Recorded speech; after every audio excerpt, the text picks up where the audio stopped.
My beloved ones, gather round. Come close and listen, not just with your ears but with your heart. For I have heard a whisper in the wind, and it was God himself who leaned into my soul and said, tell them, tell my people why they must be careful in their old age. Yes, child, old age, that golden dusk of life, where the sun does not burn but blesses. It is a season of slowing down, but it is not a season of giving up. No, it is a time of harvest, a time where the seeds you planted in your youth begin to bloom or wither. So you must be careful, for the enemy watches closer now. He waits at the door not for your youth, but for your wisdom. He doesn't want your strength. He wants your legacy. When the sun begins to dip low in the sky, and its golden rays stretch long across the land, when the trees sway slower and the birds sing softer, the soul knows it has entered a holy place called old age. Now, don't let anyone fool you. This is not the place of endings. No, my dear, this is the beginning of a sacred unveiling, the peeling back of all the falsehoods we clung to in our youth. In old age, we do not lose our power. We become power wrapped in silence and wrapped in memory. God said, child, be careful now, because what you carry is no longer just for you. You carry stories that have kept whole families alive.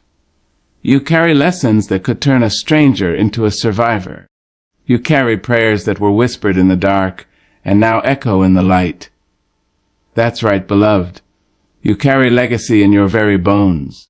There is a kind of hush that falls on those who've made it this far. It's not the silence of absence. It is the silence of completion. You have lived through storms, fires, and famines, not just of the land but of the heart. You've held people as they wept and buried them when their time came. You've laughed so hard you forgot your pain, and wept so long you learned to name it. And yet, in this holy season, the world has the nerve to act as though you have been diminished. No, you are not diminished. You are distilled, concentrated, aged like fine wine in the cellar of God's promise. And that is why you must be careful, not because you are brittle, but because you are priceless. This is the age where God begins to speak more gently, but more clearly. He doesn't shout over the noise of ambition and competition anymore. He sits beside you in your quiet, on your porch, in your stillness. He walks with you through the garden, not rushing a thing. And in the gentlest voice, he reminds you of all you've been and all you still are. He says, I've kept you. Not just so you can watch the world change, but so you can bless it as it does. You see, in old age your presence becomes a sanctuary. You are the wise one who doesn't speak much, but when you do, everybody listens. You are the one the young people come back to, when their fast lives turn into broken hearts. You are the anchor in a world blowing wild with uncertainty. So, yes, God said to be careful, because sacred things must be handled with reverence. And you, my darling, are sacred. Be careful how you spend your hours. This is not the time to let the hours slip through your fingers like sand. This is the time to hold each hour like a pearl. To write letters you've been meaning to write. To tell people you love them while you still can. To laugh long and cook slow. To sit in the sunlight and let it kiss your face like a faithful friend. Be careful who you let into your space. The world will try to press into your peace. Some people are drawn to light, not because they want to shine, but because they want to dim it. So guard your peace like a precious flame. Surround yourself with those who speak kindly, who sit with you without rushing, who know the value of your wisdom without needing to be reminded of it. Be careful with your memories. Don't let the sadness steal them. Each one, even the painful ones, is a brick in the house that is your soul. You didn't just live a life, you built it. Every loss taught you something, and every love changed you, and every mistake brought you closer to grace. Gather them like sacred artifacts. Dust them off, smile at them, cry with them. They are proof that you were here.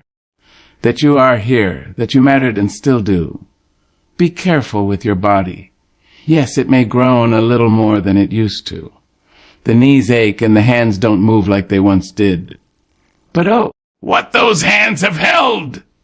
Children, dreams, dying mothers, the good book, trembling lovers, broken hearts. And what those feet have walked through. So walk with pride, however slow. Each step is a psalm in the making. And most of all, be careful with your spirit. The enemy doesn't always come roaring. Sometimes he comes whispering lies to your soul. Lies like, you've outlived your usefulness. Lies like, you're in the way now. But you hold up your hand and say, the devil is a liar. God still breathes in me. You are not invisible. You are not forgotten. Heaven still recognizes your name. Let the wind carry your prayers higher now. Let your rest be deeper, your joy be fuller, and your heart be lighter. You've earned every ounce of peace. You've carried the weight of generations. And now it's your turn to sit in the light and be the light. So be careful, not with fear, but with reverence. Treat yourself the way God treats you, with gentleness and awe.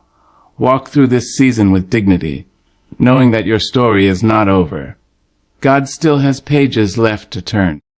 And even when the final chapter comes, the ink will still be wet with glory.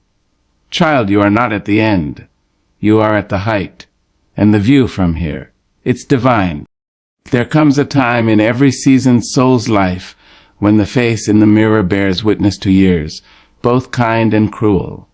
The eyes, still bright but heavy with memory, hold silent stories of love found and lost, of hopes held close and heartbreaks released with trembling hands. And it is in this sacred twilight of life that God speaks softly but sternly. Be careful who you allow into your presence. You see, baby, when you get older, you don't lose your value. You become a treasure chest. But don't think for a moment that everyone who comes near you is seeking to honor what's inside. Some come not to bless, but to take. Some do not knock on your door to comfort.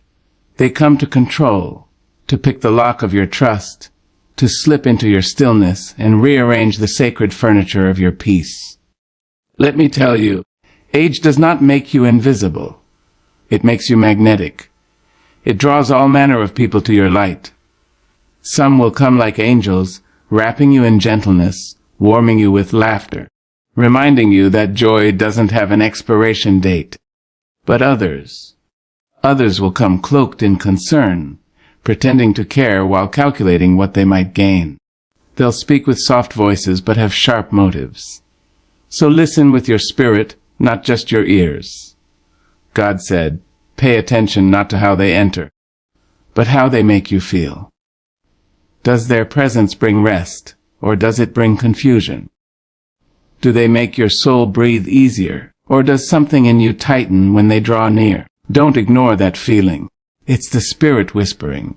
This one is not sent by me. The enemy is crafty, my love. He knows that in your youth, he had to tempt you with noise, pleasure, pride, and praise. But in your old age, he comes quiet, subtle, sly. He sends people into your life not to tempt your body, but to test your mind, to question your reality, to plant seeds of doubt about who you are and whose you are. So guard your door. You may no longer run with the crowd, but you better learn to choose your company with the discernment of the wise. Invite in those who love you loud and deep. Keep close those who bring light into your home, not darkness. Let your inner circle be small but holy. Those who know the value of your presence. And don't treat your time like spare change. Let me speak to the heart of this thing. Loneliness is real, and it is cruel.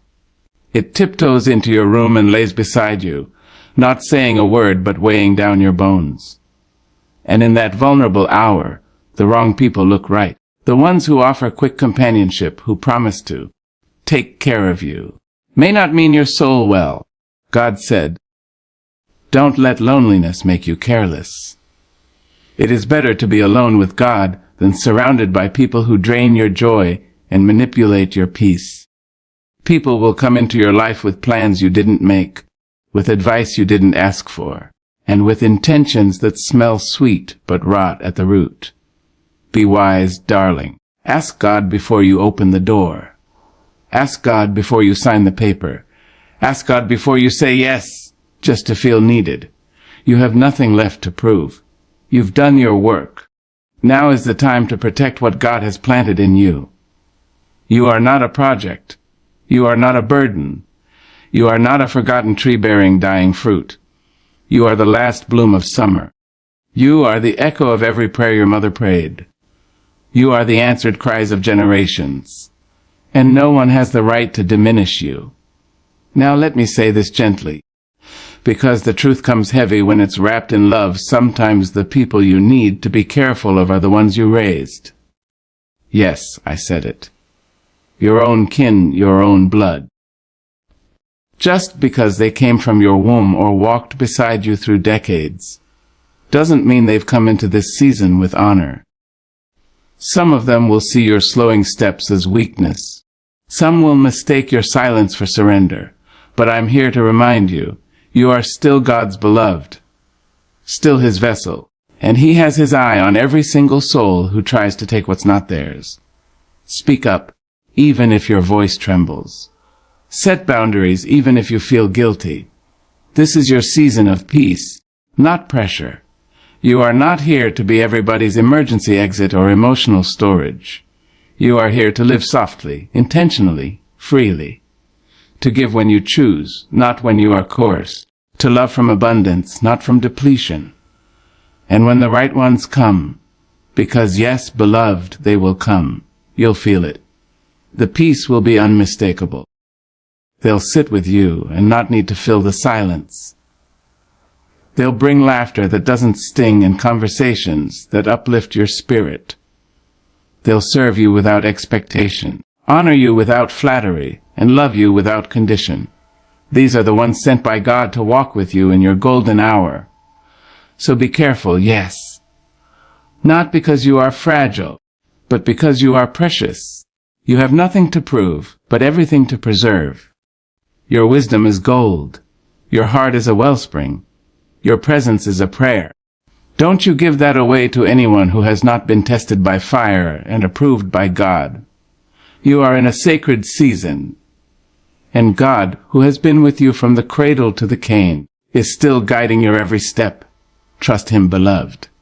He will show you who is for you, and who merely appears to be. Walk gently, speak truth, and let your spirit rest in the safety of divine discernment. You are not alone. You are not abandoned. You are not at the mercy of anyone. You are covered. You are chosen. And above all else, you are still becoming. There is a sacred truth that comes with time, a soft truth draped in years and lined with memory. And it is this: even in old age, your words still hold power. Not just the kind of power that moves lips and stirs conversation. No, I'm talking about a deeper power. A holy, eternal, heaven-backed power.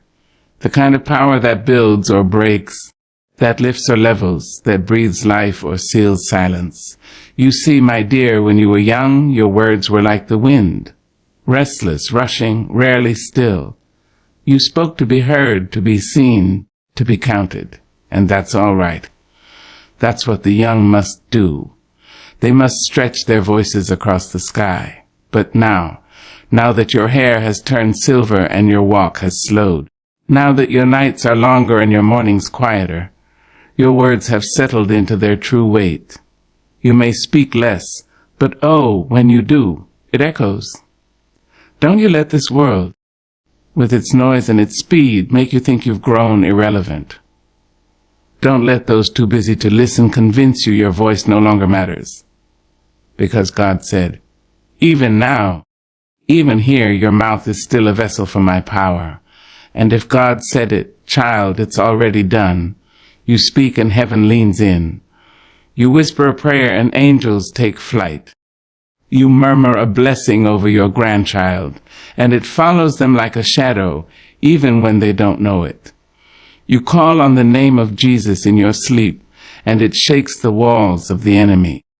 You, with your tired bones and trembling hands, can still shake the foundations of hell with a single word spoken in faith. Let me tell you something plain: your voice is seasoned. It's marinated in mercy. It's soaked in storms. It has known pain and loss and unexplainable joy. It carries authority not because you shout, but because you know. And people listen differently when you've been through the fire and still carry the scent of victory. Even the silence in your speech holds power now. You don't need to fill every room with your voice. Sometimes your silence is the loudest thing in the room. It says, "I've lived enough to know I don't need to argue. I've seen enough to know how this ends. I've prayed enough to know who holds the outcome. But make no mistake, when you do speak, let it be holy. Let it be intentional. Let it be soaked in truth and dipped in grace." The world is listening even when it pretends not to be. Your children, your community, even strangers. They lean in when you speak, because your words carry legacy. Speak life, darling. Speak it over the broken places. Speak it over your home. Speak it into the heart of your sons who've forgotten how to cry. Speak it into your daughters who don't know their worth. Speak it into your own reflection when the weight of years tries to press you down. Say, "I am still here. I am still chosen. I am still His." Your words can tear down strongholds. They can resurrect dreams that died in the dark. They can heal wounds that no medicine can touch. Don't waste that power on gossip. Don't waste it on regret. Don't use your precious voice to curse what God still plans to bless. Let your words be seasoned with salt and dripping with honey. Let them be balm to the bruised and the compass to the lost. Speak prayers that light up rooms. Speak scripture with a trembling voice, but an unshakable faith. Speak names of loved ones as if you're handing them straight to the hands of God. Speak thank you, until your whole house hums with gratitude. Speak I forgive you, to the ones who don't deserve it, because freedom isn't for them, it's for you. And when the day comes, and it will, that someone kneels beside your chair and asks, "Tell me, how did you survive?" you tell them the truth. Tell them it was the Lord. Tell them it was grace. Tell them you spoke life over dry bones and they danced again.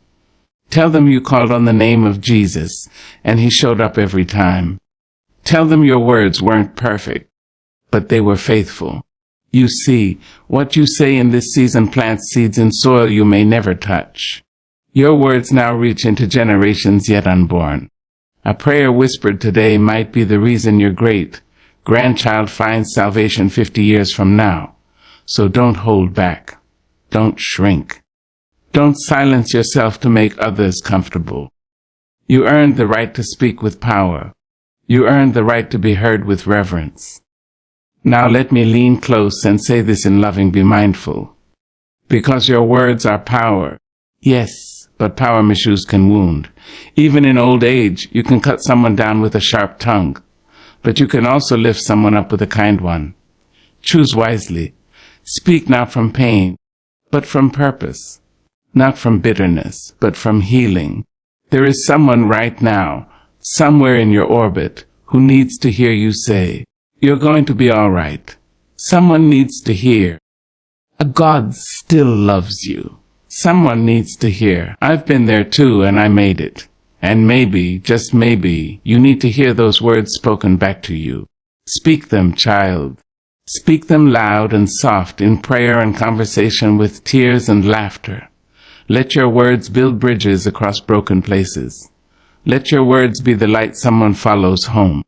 Because even now, even in this golden hour of life, even with time pressing gently on your shoulders, your words still carry the voice of God.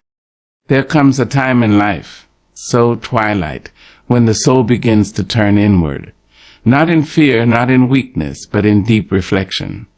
In the golden hush of old age, when the rush and roar of youth has quieted, you begin to understand something the world rarely teaches. You must guard your heart, your mind, and your legacy. Because, my dear, These are the treasures you have gathered. These are the jewels the enemy would love to dim. And these are the offerings you will one day leave behind. The heart, the heart, has been many things in your life. It has been broken, yes, torn, surely, stretched beyond what you thought it could endure. But it has also been brave. It has loved with reckless grace. It has forgiven when forgiveness seemed impossible. It has kept beating through grief, through betrayal, through silence. So now, in your latter days, God whispers gently, guard it.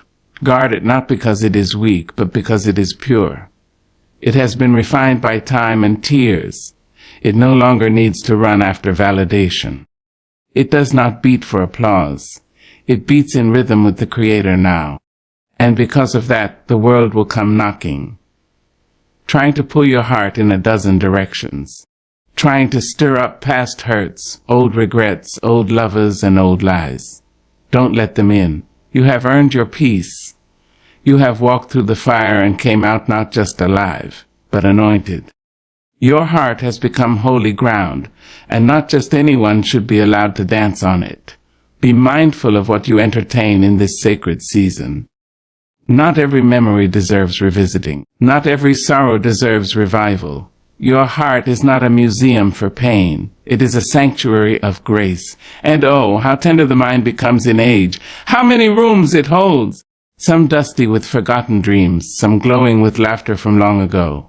The mind of the elder is not slow, it is rich. It is deep, layered, textured like the folds of a quilt made by loving hands. But hear me now, you must guard it too. Because the enemy, cunning and cruel, would love to plant doubt in your thoughts. He would love to whisper, "You're too old to matter now." He would love to make you question your own memory, your own sanity, your own worth. He will use confusion, fatigue, even well-meaning voices to pull at your certainty. But you must answer with authority. I still have the mind of Christ. Yes, even now. Keep your mind fed on truth. I read the word even if your eyes blur and the letters swim. Let someone read it to you if need be. Listen to music that reminds you of your roots, your joy, your God. Tell your stories again and again, not because you forget, but because they need remembering. Your mind is not a burden. It is a blessing. Guard it like a precious scroll, passed down through generations, for it holds the wisdom of the road. Now let us speak of legacy, that quiet but thunderous thing. Legacy is not fame. It is not property. It is not how many people remember your name. No, child, legacy is how they remember your love. Legacy is the echo of your choices, the fragrance of your faith, the trail of light you leave behind for others to follow. And that more than anything must be protected. Too many elders fall into the trap of bitterness. They feel forgotten, overlooked, misunderstood, and out of that place they begin to speak poison instead of prophecy. But not you. No, not you. Your legacy is too mighty to be marred by resentment.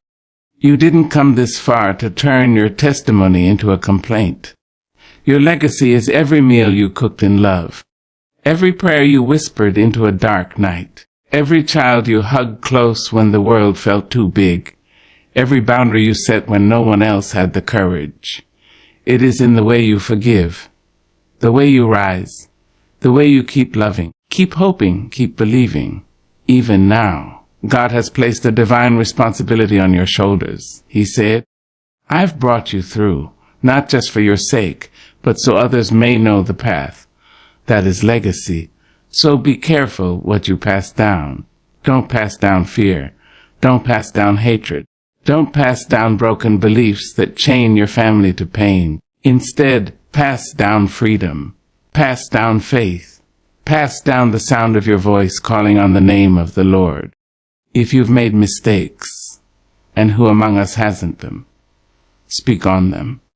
Let your children and grandchildren know that even your missteps were wrapped in mercy, that God can make rivers in deserts and bloom in barren places, that your pain was not wasted. It became instruction, that your scars are not shameful. They are sacred maps for those who walk behind you. And listen now, your legacy isn't finished. You are still adding to it every day you wake up and choose joy over regret, peace over pride, love over fear. It is not too late to write new pages, to say the words you held back, to forgive, to dance, to bless, to live. So guard your heart, for from it flows the wellspring of life. Guard your mind, for it holds the truths that will outlive your body. And guard your legacy, for it is the altar where future generations will one day light their candles and whisper, "She walked with God." You may be older, beloved, but you are not done. You are a living testament. You are the keeper of holy things. And you must walk carefully with all you've gathered, for what you carry is sacred, and the world still needs it. There is a hush that falls upon the soul in the evening hours of life. It is not silence born of fear or fatigue, but a sacred stillness. One that invites you to listen deeper, to speak less, and to see more. In this holy chapter of age, when your hair has silvered and your bones hum with memory, God speaks differently. Not through thunder, not through fire, but through intuition. Through what the old folks called discernment. Through that holy knowing in your spirit that says, "This is not for me," or, "Yes, child, this is where I'm meant to be." You see, when you're young, you walk by curiosity. You chase opportunity. You run after excitement.